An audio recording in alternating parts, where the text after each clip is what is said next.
기아가 예정에도 없던 신차를 하나 공개했습니다. 말 그대로 깜짝 공개인데 이것 때문에 말이 좀 많습니다. 가격이랑 관련된 건데 단순히 비싸서 문제가 되는 게 아니라서 짚어볼 필요가 있겠더라고요. 현대차도 신차가 하나 예정되어 있죠. 여러가지 문제가 있지만 소나타 페이스리프트 관련 이야기를 해볼 겁니다. 얘도 지금 뭔가 문제가 있는 것 같더라고요. 이것 때문에 차주들이 등을 돌리고 있다는 게 가장 큰 문제고요. 현대차는 이걸 딱히 개선할 필요성을 못 느끼고 있는 것 같아서 더 큰 문제인 것 같습니다. 어떤 내용인지 쉽고 빠르게 정리해드리겠습니다. 작년까지만 해도 소나타가 단종된다는 소식이 있었죠. 이때 당시에도 풀체인지 된다, 페이스리프트 되고 끝난다 이런저런 말이 많았는데 뭐 이건 어떻게 될지 지켜봐야 아는 거고요. 당장 예정되어 있는 건 페이스리프트입니다. 3월 서울 모빌리티 쇼에서 최초로 공개될 예정인데요. 지금까지 알려졌던 대로 외관 디자인은 신형 그랜저처럼 일자형 헤드램프가 들어갈 예정입니다. 후면 테일램프에는 아이오닉 5처럼 픽셀 디자인을 채택할 거라고 하는데 이렇게 풀체인지급 변화를 하는 이유는 뭔가요? 소나타가 디자인 때문에 안 팔린다는 여론이 지배적이었기 때문이죠. 실제로 소나타 판매량 추이를 보면 2010년 한 해 동안만 15만 대 넘게 팔리던 게 풀체인지 이후인 2020년에는 6만 7천 대 수준으로 떨어졌습니다. SUV 열풍이라고 하기엔 그랜저, K5, 아반떼 이런 차들은 상위권을 유지 중이잖아요. 특히 K5는 출시 때부터 디자인 평가가 좋았고 이 덕에 소나타 판매량을 역전하면서 격차도 크게 벌렸습니다. 그러다가 최근에는 판매량이 올라왔는데 이건 당연한 거죠. 한창 K5는 대기 기간이 12개월 이상일 때 소나타는 2개월에서 3개월이면 출고가 됐으니까 수요가 잠깐 몰린 겁니다. 이걸 만회하려고 풀체인지급 페이스리프트로 소나타를 부활시키려는 건데 전망이 좀 애매합니다. 이유는 간단합니다. 첫 번째는 가격이 발목을 잡을 가능성이 매우 많아졌다는 겁니다. 이미 그랜저가 1000만원 이상 올랐고 코나는 850만원 이상 올랐다는 건 여러 번 짚어드렸잖아요. 최근에 기아도 가격 상승에 동참하기 시작했습니다. 갑자기 신차를 하나 내놨는데 니로 하이브리드랑 니로 전기차를 연식 변경했더라고요. 좀 이상하죠?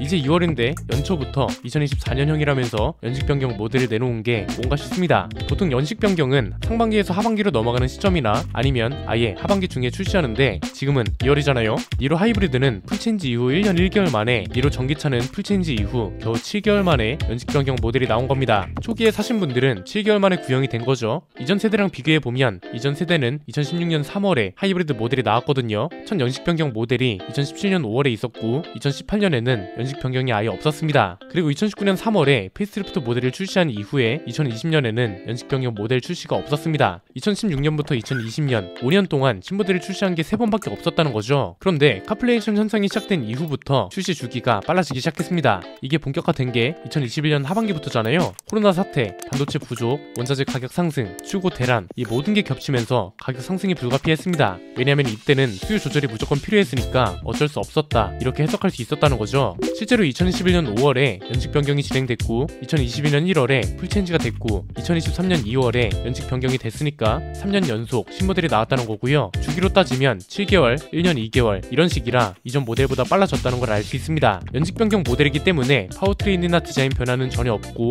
옵션이 일부 추가됐습니다. 전자식 룸미러, 전자식 변속 다이얼, 레인 센서 이런 게 추가됐는데요. 니로 하이브리드는 트림별 가격이 44만원에서 80만원, 니로 전기차는 210에서 215만원이나 올랐습니다. 그래서 하이브리드 모델 가격은 이제 취득세 포함 2,850만원부터 시작하고 풀옵션 모델은 3,990만원에 달합니다. 4천만원이 코앞이라는 거죠. 전기 모델은 취득세 포함 5천만원부터 5,750만원입니다. 물론 이건 보조금을 제외한 가격이고요. 추가된 사양이 진짜 필수 옵션이라면 모르겠는데 있으면 좋고 없어도 상관없는 것들이라 차주들도 등을 돌리기 시작했다는 게 문제입니다. 언론에 나온 인터뷰 내용을 보면 디스플레이 화면을 키워준 것도 아니고 필요 없는 옵션을 달고 가격만 올랐다 이런 불만이 꽤 많다고 합니다. 이게 그러니까 앞으로 나올 신차들한테도 굉장히 큰 문제가 될 수 있다는 거죠. 명분 있는 가격 상승도 불만이 많은 상황입니다. 가격 상승에 있어서 가장 확실한 명분은 풀체인지잖아요. 풀체인지 되면서 가격이 오르는 것도 비싸다고 난리인데 연식 변경 모델까지 수백만원 올려버리면 어떡하냐 이거죠. 그냥 현재 상황을 정리하면 이런 겁니다. 그랜저 풀체인지는 다른 차들도 이렇게 오르진 않겠지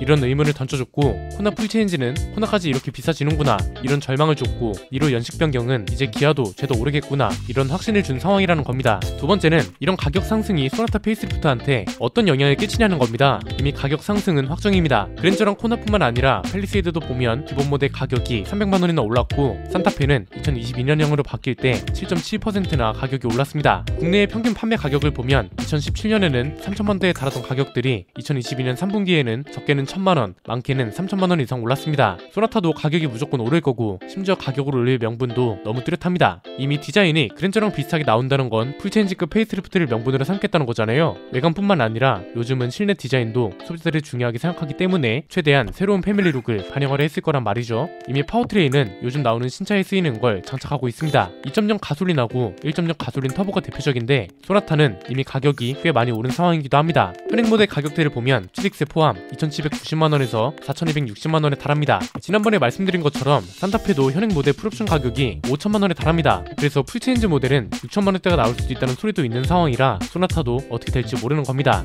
만약 지금의 가격대를 유지한다? 이렇게 되면 소형차 라인업하고 가격이 겹칩니다. 코나가 4,200만원 선을 먹어버렸잖아요. 그냥 단순한 가격 논리대로라면 소형차 라인업이 3천만원에서 4천만원대, 대형차 라인업이 5천에서 6천만원대를 먹었다? 그럼 중형차 라인업은 4천에서 5천만원 쪽을 먹을 수밖에 없습니다. 이렇게 되면 소나타도 기존 가격대가 3천에서 4천만원이었는데 4천에서 5천만원대로 바뀔 가능성이 굉장히 크다는 거죠. 세 번째는 이게 판매량에도 영향을 줄 거냐 이겁니다. 이건 아직 경우의 수가 완벽하게 나오진 않았습니다. 지금 나온 경우의 수는 두 가지입니다. 일단 대형차 라인업은 가격을 올려도 잘 팔린다는 걸 그랜저가 증명했습니다. 그랜저는 가격이 공개된 이후에도 대기 기간이 1년 이상이라는 소리도 나왔고 실제 판매량을 봐도 1등을 달리고 있잖아요. 그런데 소형차 라인업은 반대죠. 그랜저랑 코나 분위기가 좀 다른데 코나는 대기 기간이 신차인 거에 비하면 길지 않다고 합니다. 2월 판매량이 나와야 정확히 알겠지만 그랜저는 출시 전부터 대기 기간이 길다고 난리였던 거랑 비교하면 코나는 분위기가 완전 정반대인 거잖아요. 이렇게 된 이유가 그랜저는 애초에 플래그십 세단이기 때문에 가격이 비싸져도 살 사람은 산다는 게 있고 코나는 소형차이기 때문에 저렴한 차를 원하는 사람들을 위한 차잖아요. 그래서 가격 상승에 독이 됐고 이게 판매량하고 대기 기간에 영향을 주는 거다. 이런 차이가 있는 겁니다. 그런데 아직 중형차 라인업은 이런 경우의 수가 없습니다. 그래서 현재 주어진 상황들을 가지고 예측할 수밖에 없는데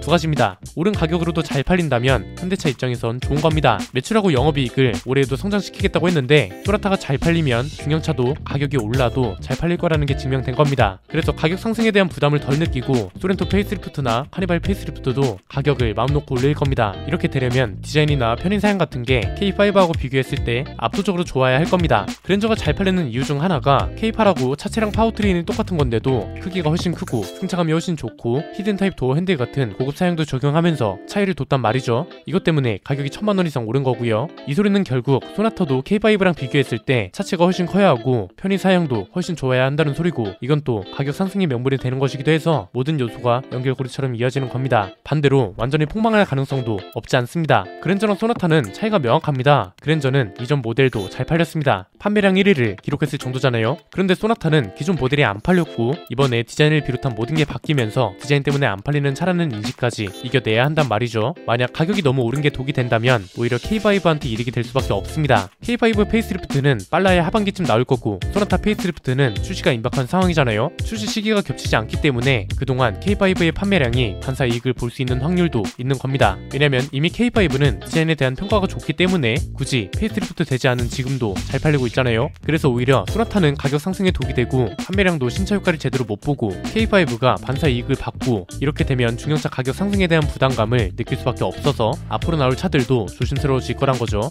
가장 중요한 건 가격 상승에 대한 명분을 어떻게 설명하고 납득시키느냐 이건데 이걸 현대차가 어떻게 극복할지 모르겠습니다. 지금 그랜저가 이걸 제대로 못하고 있잖아요. 가격은 1,000만원 이상 올랐는데 정작 품질 문제는 피해가지 못하고 있습니다. 시동 꺼짐부터 각종 오류에 최근엔 배터리 이슈까지 겹치면서 무상수리 통지문이 끊임없이 나오고 있다고요. 이게 다른 차종들까지 반복된다? 어떻게 극복해 나갈지 모르겠습니다. 이렇게 되면 지금은 특정 차종의 가격이 오르는 거에 대한 불만이 나오고 있는 거잖아요. 나중에는 브랜드 전체에 대한 불만으로 번질 수밖에 없고 가격만 오르고 차는 그대로라는 인식이 퍼지게 되면 해외 시장은 모르겠지만 국내 시장은 흔들릴 수도 있다고 봅니다. 올해는 특히 현대기아차를 제외한 다른 회사들이 가성비 전략으로 신차를 출시할 예정이라 어떻게 될지 지켜봐야 할 것 같네요. 오늘 내용은 여기까지입니다. 내용이 유익하셨다면 구독과 좋아요 알림 설정 부탁드립니다. 지금까지 저는 안피디였습니다. 감사합니다.